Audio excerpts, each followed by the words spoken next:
नमस्ते प्रिय मित्रों, आप सभी का स्वागत है हमारे आज के सत्संग में, जिसका विषय होगा इस किताब पर आधारित परमहंस योगानंदा के साथ वार्तालाप। और आज जो वार्तालाप में पढ़ने वाला हूँ योगानंदा जी के साथ जो भी थी, वो है वार्तालाप संख्या 148।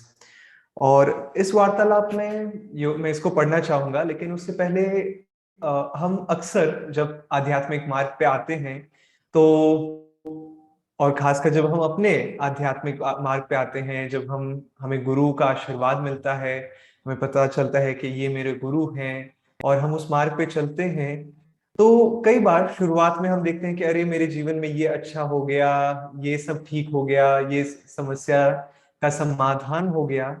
लेकिन बहुत कम बार हम देखते हैं कि अरे वाह, मुझे ये परेशानी भी मिली और इसके कारण मैं ये सीख सका या वो सीख सका या ऐसे हो सका। तो इधर हम दिव्य परीक्षाओं की बात कर रहे हैं, स्पिरिचुअल टेस्ट्स की, जो आध्यात्मिक मार्ग पर हर कोई व्यक्ति जो चलता है किसी न किसी रूप में उसका सामना करता है।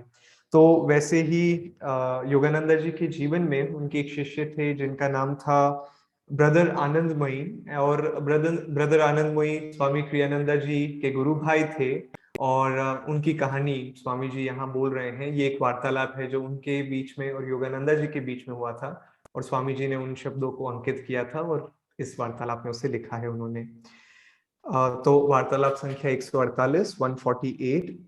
स्वामी जी लिखते हैं, ब्रदर आनंदमयी जो गुरुजी के शिष्य थे ने एक श्रृंखला में लगातार शारीरिक कष्ट सहे।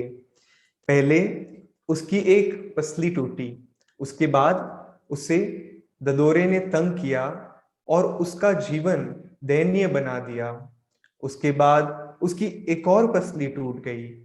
ऐसी छोटी मोटी पीड़ाओं का उसे एक स्थायी तांता सा लगा प्रतीत होता था।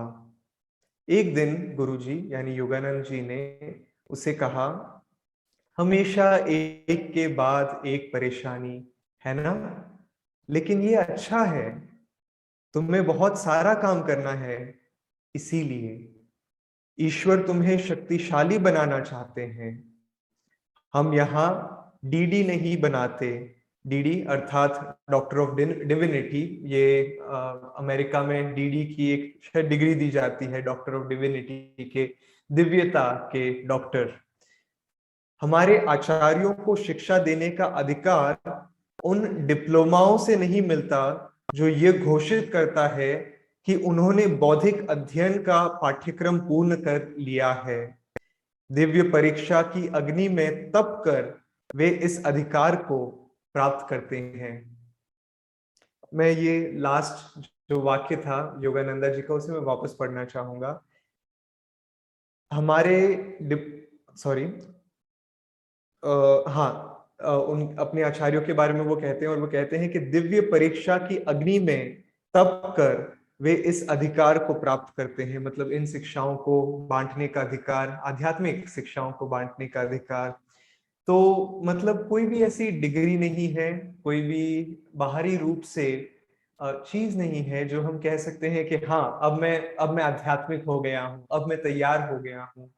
लेकिन जो व्यक्ति ऐसे एक के बाद एक, इनकी पसली टूट गई, शारीरिक रूप से इतनी परेशानियां हुई, और फिर भी यदि एक व्यक्ति सम्मन रह पा रहा है, अपने जीवन में दुविधाओं का सामना कर पा रहा है, और यही नहीं, उन दुविधाओं से सीख के जीवन में आगे बढ़ पा रहे हैं, तब जाके हम कह सकते हैं कि हम आध्यात्मिक रूप में आगे बढ़ रहे हैं। परमहंस योगानंदा जी के जीवन में उनके कई शिष्य थे जिन्होंने कई रूप से शारीरिक बाधाओं का सामना किया। उनकी एक शिष्या थी सिस्टर ज्ञान माता। जब वो योगानंदा जी से मिली, उनकी आयु अधिक थी, और शरीर को छोड़ने तक, अंत तक, कई सालों तक उन्होंने एक के बाद एक दुविधाओं का सामना किया। कई बार वो शरीर को छोड़ने जैसी स्थिति में आ गई थी, लेकिन फिर भी वो गुरु की सेवा करती रही। हमें ऐसा शिष्य बनने का प्रयास करना चाहिए। लेकिन कई बार जब हम आध्यात्मिक परीक्षाओं के बारे में सुनते हैं, हम डर जाते हैं, हम बोलते हैं अरे नहीं, मुझे मुझे परीक्षाएं नहीं चाहिए। हमें स्कूल से ही परीक्षाएं नहीं, परीक्षाओं के बारे में ज्यादा हमारी जो विचार है परीक्षाओं के बारे में, वो हमारे ज्यादा प्रेरणादायक नहीं रहे हैं। मैंने बहुत कम लोगों को देखा है अपने जीवन में जो कहते हैं अरे वाह एग्जाम आने वाले हैं। अक्सर लोग बोलते हैं अरे एग्जाम इतने दिनों तक है, लेकिन लास्ट दिन जो होता है एग्जाम का, उस दिन सब लोग बहुत खुश होते हैं। लेकिन आध्यात्मिक मार्ग में हमें परीक्षाओं परीक्षाओं का सामना करना ही पड़ेगा। लेकिन हमें ये भी याद रखना चाहिए दोस्तों कि गुरु और ईश्वर हमें वे परीक्षा ही देंगे जिनका हम सामना कर सकते हैं, जिन परीक्षाओं के लिए हम तैयार हैं। अब वो अलग बात है कि कई बार हम सोचते हैं कि मुझे नहीं लगता मैं इस परिस्थिति के लिए तैयार हूं, लेकिन ईश्वर जानते हैं, गुरु जानते हैं, और वो कहते हैं कि समय आ गया है कि तुम इसका सामना करो और आगे बढ़ो। क्यों? एक गुरु के लिए बहुत आसान होता है,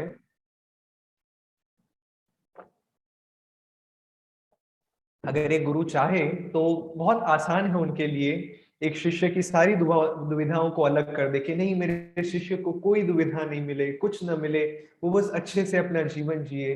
लेकिन जो सच्चे गुरु होते हैं वो अक्सर अपने शिष्यों का जो कर्म होता है, जो परीक्षाएं होती है, जो अगर उन्हें जरूरत नहीं है उस चीज की, तो अक्सर हाँ एक गुरु उन परीक्षाओं को किनारे कर देते हैं अपने शिष्य के जीवन से।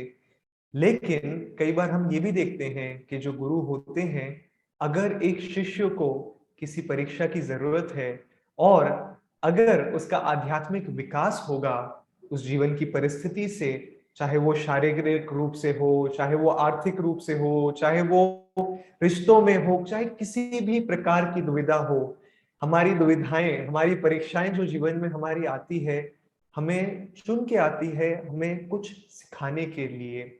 कई बार हम सोचते हैं कि ये एक दुविधा क्यों बार बार आती रहती है। कुछ लोगों के लिए आर्थिक रूप से होती है, कुछ लोगों के लिए शारीरिक रूप से, या कुछ लोगों के लिए अपने रिश्तों में कड़वाहट, या जो भी है, क्यों एक ही प्रकार का पैटर्न बार बार चलता रहता है। वो इसीलिए क्योंकि कई बार दिव्य माँ और ईश्वर चाहते हैं कि हम उस एग्जाम को पास कर लें। वो चाहते हैं कि हम उस दुविधा का सामना करें, उस परीक्षा को पास करें। और हम कब कह सकते हैं कि हमने उस परीक्षा को पास कर लिया है?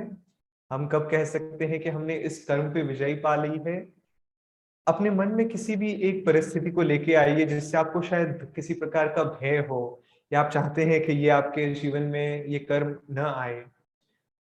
और अगर वो कर्म आ जाए और अगर आप फिर भी भयभीत हैं, कहीं ना कहीं अगर जीवन में, हृदय में किसी भी प्रकार का भय है, तो हमें उस भय से मुक्त होना पड़ेगा।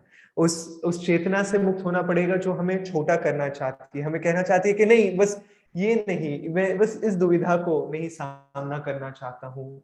क्यों? क्योंकि गुरु और ईश्वर क्या चाहते हैं हमारे लिए? वो चाहते हैं कि हमारी चेतना उनकी चेतना से एक हो जाए। और उनकी चेतना क्या है? अनंत चैतन्य। और अनंत चैतन्य में न तो कोई भय है, न तो कोई दुख है, न तो कोई दुविधाएं हैं।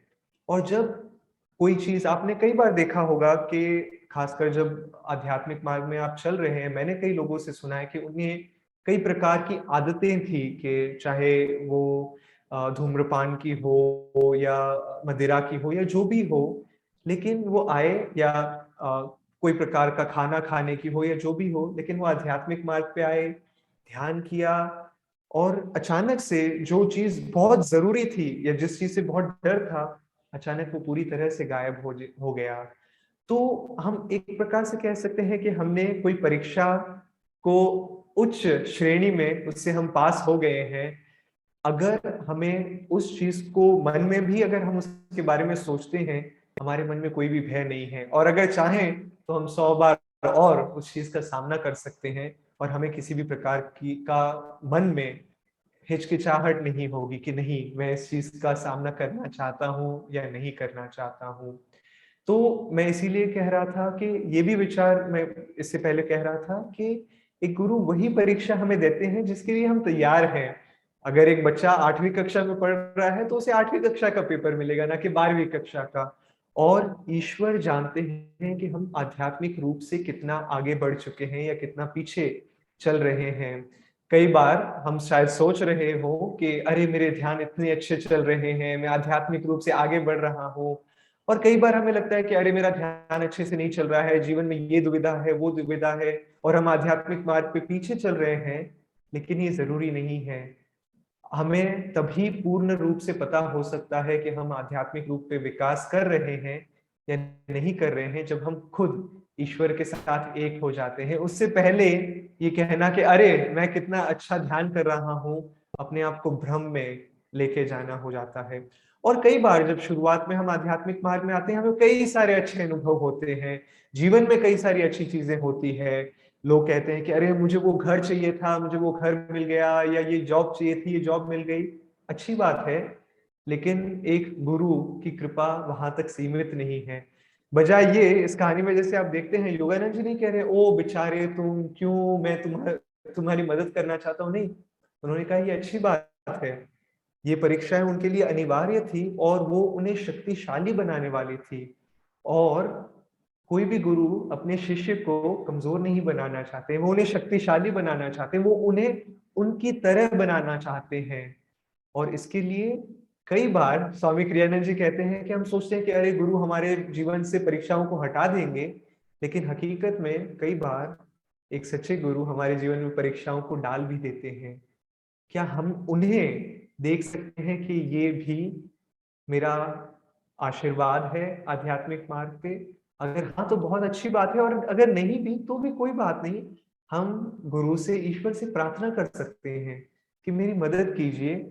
जो भी हमारे जीवन में आता है वो ईश्वर की द्वारा ही आता है। अगर कोई हमारे प्रति कोई गलत कार्य भी कर रहा है, तो ये याद रखिए कि वो व्यक्ति तब तक नहीं कर पाता जब तक ईश्वर ने उस व्यक्ति को वो शक्ति नहीं दी, और हमने उस व्यक्ति को शक्ति नहीं दी हम पे कुछ गलत कार्य करने के लिए। और हमारा सबक क्या है इस पे?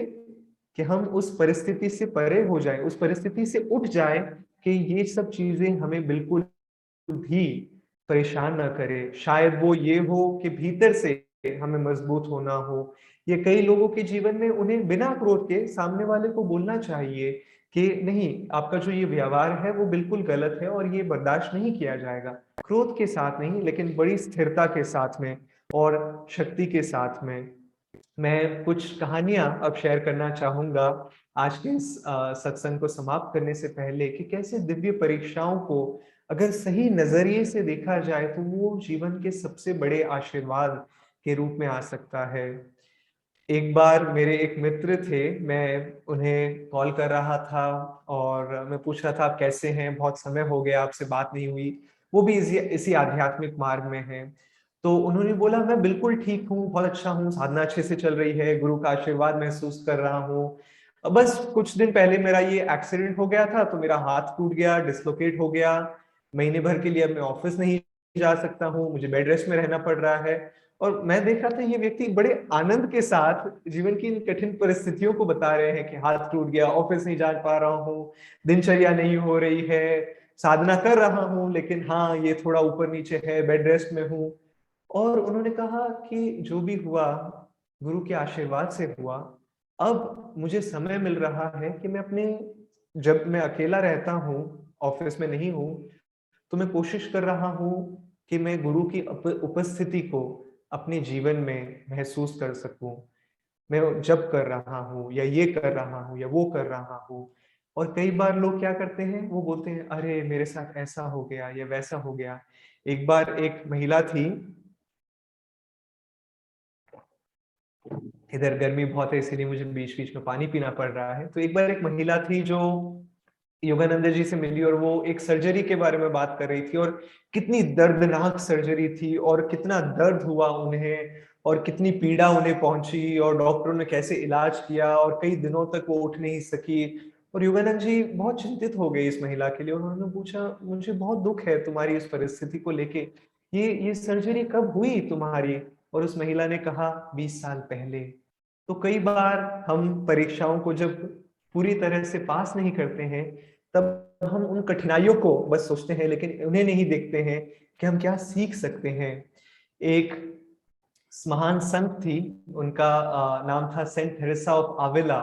एक ईसाई संत थी, क्रिश्चियन सेंट थी। और स्वामी क्रियानंद जी अक्सर उनकी कहानी बताया करते थे कि उनका अपने जीवन में उद्देश्य था, ये कई 100 साल पहले की बात है। उनका जीवन का उद्देश्य था कि कई आश्रम बनाने महिलाओं के लिए, जहाँ पे महिलाएं पूरा अपना जीवन ईश्वर को और जीसस क्राइस्ट को समर्पित कर सके। तो वो एक आश्रम बनाती, जब आश्रम पूरा हो जाता तो आगे ट्रैवल करती। और उस समय गाड़ियां नहीं होते थे, वाहन नहीं होते थे, लोग घोड़ों पे या अलग अलग जानवरों पे सवारी करते थे। तो एक बार उनकी आयु बहुत ज्यादा हो गई थी, लेकिन फिर भी क्योंकि ईश्वर ने उन्हें प्रेरणा दी थी कि जाओ और इस स्थान पे मेरा एक और आश्रम बनाओ, तो उन्होंने बोला ठीक है, मेरा शरीर दुर्बल है लेकिन मैं फिर भी आपके लिए ये आश्रम बनाऊंगी। तो वो निकल पड़ी। और जब वो सफर कर रहे थे तो रास्ते में ये हुआ कि एक नदी चल रही थी और वो घोड़े पे बैठी थी। और जब नदी पे चल रही थी वो, तो सब लोग आगे चल गए और पीछे वो जब नदी पर से गुजर रही थी तो घोड़ा फिसल गया। और वो भी फिसल गई और नदी के बहाव से वो बहुत आगे चली गई और वो बेहोश भी हो गई, क्योंकि नदी का बहाव इतना तेज था। और कई देर के बाद में वो उठी, और जैसे ही वो उठी वो नदी के किनारे थी और उन्होंने देखा वो पूरी तरह से सूखी भी है। और नदी के ठीक, उनके ठीक सामने जैसे ही वो खड़ी हुई, वहां पे ईसा मसीह थे। स्वामी प्रियानंद जी शेयर करते हैं, क्योंकि वो ईश्वर को उस रूप में प्रार्थना करती थी। सब ईश्वर के रूप एक ही है, बस हम जिस रूप में उनसे प्रार्थना करते हैं वो उस रूप में हमें दर्शन देते हैं। तो ईसा मसीह ने सेंट थेरेसा को कहा कि बुरा मत मानो मेरी प्रिय, मैं अपने सारे मित्रों के साथ ऐसा ही व्यवहार करता हूँ।